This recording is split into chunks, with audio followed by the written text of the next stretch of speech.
All right. Okay. Welcome to another episode of Grinds My Gears. Today I got the monster, Kyle Nelson, with me. How you doing, brother? Doing great. We're right in the middle of training camp, actually coming up to almost the end of training camp for my next fight. So yeah, feeling great. And yeah, your last fight wasn't too long ago, so you didn't have too much of a layoff, right? Is that one of the benefits of this camp going on? Yeah, definitely. Yeah, my last fight was June 10th, and I was able to make it through no injuries or anything like that. So I was able to kind of get right back into training and then yeah, have a quick turnaround. And I mean, the last time I saw you in person was way back in the Parabellum days, or the pre-pandemic shit. And how have things changed for you? I know you made it into the UFC, and you're doing well there now. Got some wins on your belt. How have things kind of changed since those days? Because it was a dramatic change after that. I mean, we went into a shitstorm of like social issues with COVID shit, and that was when you were kind of getting your UFC career kind of started. So how did that kind of impact your ability to move forward with that career at that next level? Yeah, definitely kind of slowed everything down. The UFC was able to get back up and running again pretty quickly, but they kind of stayed, in the States until they got kind of Fight Island going. But with the travel restrictions and stuff, it definitely made it difficult for Canadian UFC fighters and basically all the UFC fighters that weren't already in the States. It was hard to be Yeah. able to get there and compete. So during the COVID lockdown, I didn't really get to compete very often. So that definitely slowed things down. And then as far as training, everything slowed down as well because of the limits on, capacities and, people weren't supposed to be around other people and different things. So it did make training a little bit more difficult, but we found ways to work around it. Now, with this fight you got coming up, it's in Vegas. You're fighting a Mexican. So what do you expect that's going to be a little bit different from this guy than some of your previous opponents? I'm not expecting a whole lot of difference, just slightly different skill set. Um, I fought in Mexico before, against another Mexican in Polo Yeah. Reyes, who was a 155er coming down to 145. So he was a bigger guy. One of my last fights, I think 3 fights ago, I fought a guy named Jai Herbert. He was 6'1", a tall, long, strong striker. My Yeah. opponent now, Fernando, he's also 6, but I think he's more of a natural featherweight. So he's got the hype. I don't think he's going to have as much power as Jai Herbert had. So I've definitely seen similar Yeah. styles to him, and yeah, I think we've got a good game plan for him. Now, where you live in Ontario, I don't think a lot of people know the Muskoka region. It's not the hotbed for MMA. So you do a lot of your stuff out in Hamilton at House of Champions and stuff. How does that affect your day to day life having to, you know, like where you are in Muskoka is not close to Hamilton, right? Where you live and where you get trained. Like I know a lot of fighters do it. I mean, I did it when I was more active, traveling to Parabellum from Toronto. That's like a 2 hour drive in traffic. Yours is a lot more of a commute. So how do you manage the work life balance with the home life and the fighter life for so long without wanting to go crazy? Yeah, it's definitely tricky. Yeah, so I mean, I was born and raised in Huntsville, up in Muskoka, and it's about a 3-hour drive to Stony Creek, where I train at House of Champions. Again, 3 hours on a good day. If it's a long weekend or something, then it could be anything from 4 to 6 to 8. It gets pretty wild sometimes. So I'll usually drive Yeah. down to Stony Creek on a Sunday night or a Monday morning, and then I'll train down here Monday to Thursday at House of Champions and Niagara Top Team, and then I'll go back up to Muskoka. Usually Thursday night. Yeah. And you got your own gym out there now, right? Yeah, so I run Muskoka Martial Arts, which is in Gravenhurst, which is also part of Muskoka. It's just kind of the south end of Muskoka. But yeah, so I run that gym. I'm there again Friday, Saturday, Sunday, and then I have some other coaches that help cover it Monday to Thursday. Yeah. And how do you like that balance of gym ownership and fighter? Is it a little rough, or like is it something you want to, you're looking forward to doing more of later, or when when the fighting days are behind you? Like, how does that balance come in? 'Cause I know myself as an owner right now, it consumes my life. And on top of that, to have the UFC career in the highest level of the sport, it can't be easy to run both and do it, with all your energy and passion, right? Yeah, I mean it's my career as far as fighting with the UFC is definitely the busiest schedule I've had as far as competing, with the training schedule that I have to keep up with, and then running the gym. I mean, it's not necessarily just train, like just running classes. That's fine. Like I could, run the classes and that'd be okay. It's kind of the behind the scenes stuff. So, taxes and memberships and doing all that stuff, as well as, some Yeah. of my members want to compete, whether it's jujitsu or kickboxing, and trying to find them matchups and then coach them as well on, jujitsu tournaments and stuff like that. That's kind of where it definitely kind of adds up, and it's a lot of work to try and cover both careers. But yeah, I am excited to see what I can do with the gym once I am done my UFC career and I retire. Yeah, as for right now, it's just kind Yeah. of just trying to keep it together right now, build the members and stuff, get them fights and jiu-jitsu tournaments where I can. And then, yeah, in a few years when I retire, then we'll, be able to focus a little bit more time on it. Yeah, and it's really an understatement from fighters, especially guys who fight. They don't understand how much the coaches do behind the scenes, right? It's one thing to be traveling to fights. Like one of the things that my coach had a big issue with is he would be traveling to fights and with us every weekend, and when he's doing that, he's losing money, right? It's not like he's making money. It's not like it's a huge money making extravaganza for him because he's got to be away from his gym, away from the members, away from building that for 2 or 3 days while they're traveling. So it's really an understatement. I think in a way, some MMA fighters are a little bit greedy to take advantage of it sometimes, but they don't until you own the gym and you travel into that business, you really don't see the other side of what goes into that aspect. You know what I mean? Yeah, yeah, absolutely. There's definitely a lot of stuff that goes on behind the scenes with martial arts gyms and, trying to keep the lights on and pay the bills and stuff. Yeah. So moving on to this matchup in terms of I don't want to dwell too much on it because I fought, you fight. The stupid questions that the media always ask. So I'm not gonna ask what the fuck's the game plan and all that shit. That's stuff you're doing behind the scenes that doesn't matter. What matters is you know, how you are physically doing in terms of your preparation, how you physically feel. Like you've been fighting for quite a long time at a high level. How is the body holding up at this point in your career? Like the skill is always there. And in fact, for most martial arts, the skill builds as you get older. It's the other aspects of, your body breaking down, you know, life getting in the way because, priorities change a little bit as your career advances. How is that kind of stuff balancing out for you at this point in Yeah. your career? Yeah, I feel like as I've gotten older, like my body, I've learned more about kind of rehab and stuff and recovery. So I feel like even, I've got a little bit better, with my strength and conditioning and my cardio and stuff like that. So when I was younger, I just kind of train, 100% all the time, and then I'd get like Yeah. injuries and stuff like that. Whereas now, I've got a better sense of my body and I know when to kind of pull back or, take a half day off or just flow through the technique instead of going 100%, at every training session. Yeah. And have you found that shift is going to add some years on to your career? Yeah, yeah, definitely. Now that my body feels, better than I did, when I was like 25, 26, when I was, really grinding. Um, yeah, I mean, Yeah.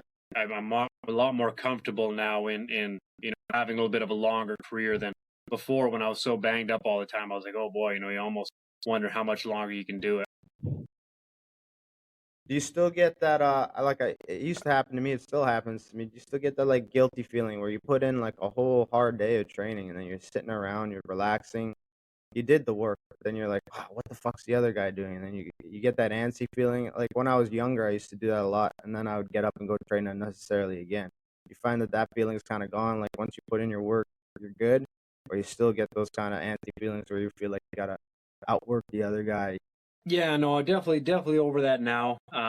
Again, after like years of overtraining and stuff, and kind of, not being able to sleep from overtraining, and then the injuries and stuff. Now I know, exactly what I need to do. I need to do whether it's 2 or 3 sport specifics and 1 cardio session a day, and then once I'm done that, then yeah, then I know that the recovery portion of it's going to be just as important. So I need to, take that time and relax, or watch a movie, or maybe go do the hot tub, cold tub type of stuff, or sauna.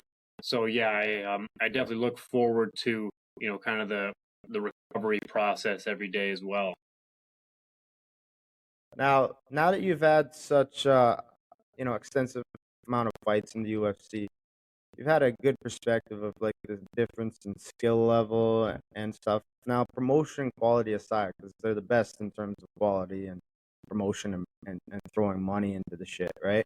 Um, what do you think is the biggest difference skill wise between regional, UFC, Bellator? Because there's some fighters that are on regional that are good enough to fight in the UFC or Bellator or any of those organizations, but they just haven't gotten the opportunity. And then there's some fighters that me and you both know that are in the UFC that shouldn't be in the UFC, or in Bellator that shouldn't be in Bellator. Like, how does that, now that you're in the thick of it, how do you feel that the skill discrepancy between the UFC and some organizations, like what does it exist in your eyes now that you're in there? Yeah, I mean, there's obviously there's a skill gap between kind of regional MMA and the UFC. But one of the biggest things you'll find too, once guys are kind of making into the UFC, is they don't really like they won't have that quit. Like there'll be some guys in regional MMA that maybe they'll be a black belt or they'll be great at jiu-jitsu, but they get punched once or twice, and then you'll see them kind of mentally break. So guys that Yeah. usually make it to the UFC have been around long enough, and they're mentally tough enough that they're not gonna, you're not going to be able to hit them once or twice and then they're going to fold, or they're going to, kind of give up and check out and, become really defensive. They're all super mentally tough. So, they're going to continue fighting, as long as they can. So you have to really be able to, if you're going to, attack a submission, you got to be able to put them to sleep. So if your chokes aren't tight enough to put them to sleep, they're probably not going to tap out. They're not going to panic and mentally break. Yeah. And, your striking has to be clean enough that you're going to be able to, knock people out, because otherwise they're going to keep fighting till the end. They're not going to kind of roll over and give up. Now, I know it was for me this way, probably for you a little bit different on the scale, but like when we talk about like crowd and audience, do you feed off of it or do you not even know that they exist? Like for me, it was like at first I'm walking in, I know they exist, but once it happens, I have no fucking care in the world that they're out there. How does that process work for you when in terms of the eyeballs and the attention that's on it? Like I said, the UFC is the best at the promotion and getting eyeballs on it. So how does that factor into the mental state and everything that you do preparation wise? Yeah, I mean, it's something I can turn off or on. So, like, my last fight was in BC, so it was in front of a home crowd. Everybody was cheering for me. So, it was great. I, kind of absorbed the energy, loved the atmosphere. But if I'm fighting in, say, like Mexico against a Mexican, or in the States against somebody from the States, then I just kind of turn that off, because the crowd is going to be rooting for the other guy. So I just kind of, just shut that part off. Don't really pay attention to them, and focus on the fight. Now, there's this other aspect that's kind of come up. I want to hear your opinion on it, where the lawsuit against the UFC has kind of came through, and it's actually going to court, where the old fighters and fighters of the past and some current fighters suing the UFC for uh, you know lost wages, a monopolization of the industry. Now, I don't want to put you on the spot because they are your employer right now, so I don't want you to say shit to get you in trouble. But um, what's your opinion on that? Um, is it accurate? Could there be more done by the UFC to help support people like you that are putting your life on the line, literally? Because people don't understand that there's a chance you could have significant changes to your life while you compete for those 15 minutes or 25, depending on title or non-title. What do you think about this situation, and is it something that you think is gonna come to something, or is it just kind of another attempt to take down the big guy? Yeah, I'm not I haven't looked into it too much. Like it kind of came up years ago and then now it's kind of popping back up into the, kind of my news feed and stuff, but I haven't actually looked into what like the previous or the retired fighters are exactly looking for. I heard, terms like monopolization and stuff like that thrown around, but I'm not sure exactly how they're going about and like how they're going again about the lawsuit and what exactly the previous fighters want from it. So I can't really say too much about it, but from my personal experience, everything's been great with the UFC. So I don't really see. I mean, I know like Bellator is doing well, PFL is doing well. There's one championship, so I'm not Yep. sure if the monopolization thing really makes sense anymore. But again, I Yeah. don't know too much about what exactly they're looking for and what the UFC's kind of countering with. So yeah. Yeah, it's a weird kind of situation because MMA is not a sport where you know it's a team sport and everything's all hunky dory. You sign your contract. There's a lot of things that go into it where two guys literally have to show up for that event to happen for that specific part of the show. Um, and not and you know this as well as I do. Not every time the other guy holds up their end to that contract, that bargain that's signed. Like, a thorn in my career's side was that I've had, almost 10 fights plus canceled, you know, day before, same week. Like it's the Yeah. story of every Yeah. fighter's life. Definitely. But that and it's something that promotions have to manage and and this is my opinion. I think that if a contract is signed between a fighter and a promotion, regardless of if the other guy shows up, um, I think the fighter should be paid, especially because of the amount of money and effort and time and pain that goes into preparation. Like I know Stephen Wonderboy Thompson had that issue recently. What do you think about that? Yeah. So when I first heard it, I thought it was, I was like, wow, that's pretty crazy that he's not getting. Yeah. Yeah. So with the Stephen Wonderboy Thompson kind of situation, when I first heard about it, I thought it was, kind of wild that he wasn't going to get paid, even though he showed up and made weight and stuff. Yeah, But then after Dana White came out and said, that, they are going to help him out with his training camp. They'd offered him kind of a quick turnaround or another fight. And there was obviously stuff going on, between the UFC and Wonderboy kind of behind the scenes that weren't quite sorted out yet. But it does sound like the UFC was trying to work with him, to kind of reimburse him somewhat for the training camp and to try and get him back in to fight again as soon as possible. And I'm sure a lot of that comes from the fact that Wonderboy makes, a couple $100,000, yeah, just a show or whatever, right? So I can understand the UFC not wanting to pay him $250,000 just to make weight. But yeah, I think them offering or saying they were willing to, help cover his training camp expenses, I'm sure by that they were probably going to, give him whatever, 10 yeah, grand or 15 grand. So I'm sure he made out okay on that. yeah. It's a weird situation, but there's always more behind the scenes than we know, right? Which I'm going to get back to in a second.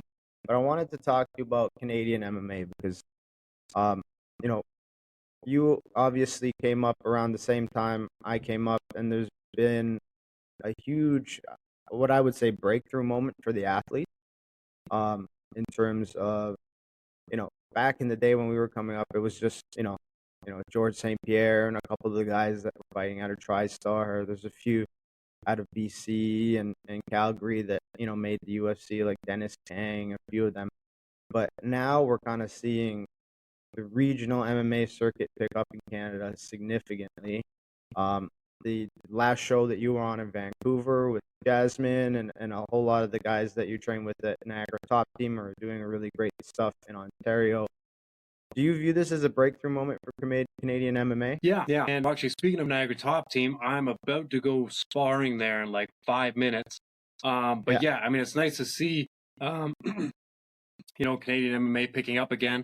And, really hoping that in Ontario we can kind of ramp it up again. There's kind of BTC and a couple little shows going on, but hopefully, as the sport continues to grow and hopefully, the UFC comes back to Toronto soon, that, we start to see Ontario MMA kind of take off again. And speaking of the media, because like you're saying, we're having this breakthrough moment, but it's hard for you guys to get coverage.